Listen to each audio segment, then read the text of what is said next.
Hello friends, welcome back. I'm Beth, here to help you fulfill your potential in meditation. As most of you know, I don't have just one method that I teach to everybody, like one size fits all. Instead, I much prefer to teach people one-on-one. And the reason is that you're all different. So please use these videos as a guideline. And if there's anything that isn't quite working for you or anything that doesn't quite fit, then be in touch and I'll be more than happy to discuss those things with you one-on-one. Today's video is about learning to discern the 10 types of unreal materialities, or in Pali we would call these the 10 types of unreal rupas. Now when we're speaking about these 10 types of unreal materialities, it's actually nowhere near as mysterious as it sounds. What we're actually speaking about are 10 types of material characteristics that arise dependent on other material characteristics. So in order to discern these unreal materialities, it's going to be really helpful if you've already discerned the different types of kalapas and the materialities that arise in them. Now, I've made separate videos on all of the different types of kalapas and the different types of materialities within one kalapa. So if you haven't done so already, I'd suggest that you watch those videos.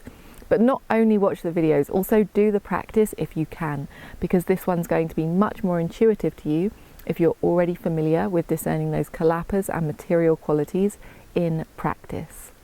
Now, if you are already familiar with discerning the different types of kalapas and the different types of material qualities within the kalapas, then most of these 10 unreal materialities are going to be obvious to you.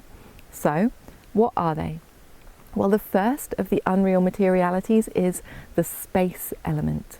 And the space element, as you know, is the gap in between the kalapas. The second and the third of the unreal materialities you will already know from your discernment of mind-born kalapas. These two are the bodily intimation and the verbal intimation. And so these are the material qualities that are responsible for bodily movement and for speech. There are then 3 unreal materialities that always come together. In Pali, we call these lahuta, mudita, and kamanyata, which translates as lightness, softness, and wieldiness. And these 3 material characteristics arise in kalapas that are especially light and soft and lovely. So not in all kalapas, just in some. Then the last 4 of the unreal materialities refer to the fact that kalapas are arising and passing away, that all material qualities are momentarily arising and passing away. So we have the unreal materiality of the arising stage of materialities, and then we have the unreal materiality of their standing or existing stage, and then we have the unreal materiality of their aging or perishing stage. And the final unreal materiality is their impermanence, that all material qualities are impermanent. So as I said, most of them will be quite obvious if you're already familiar with discerning the kalapas and the material qualities within kalapas. So what do we do if we actually want to discern these 10 unreal materialities in practice? Well, you can probably do them all in one meditation sitting if you're wise. What we want to do is start by re-establishing concentration as usual, and then practicing 4 elements meditation until the kalapas are clear. We can briefly review discerning all of the different types of kalapas and the material qualities within the kalapas. As we said, the space element should be obvious, that's the gaps in between the kalapas.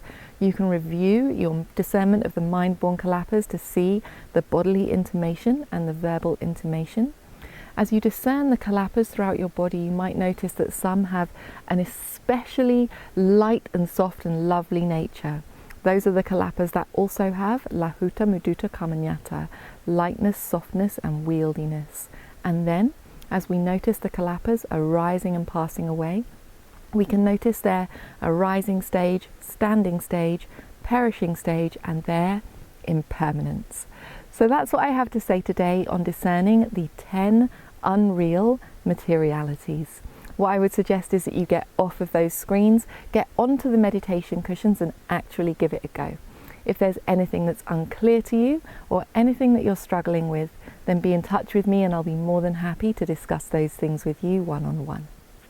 As most of you know, I do all of my work on a donation basis, so I encourage you to support me either through Patreon or through my website so that I can continue to make these videos. Thank you so much for your support. Wishing you the best with your meditation.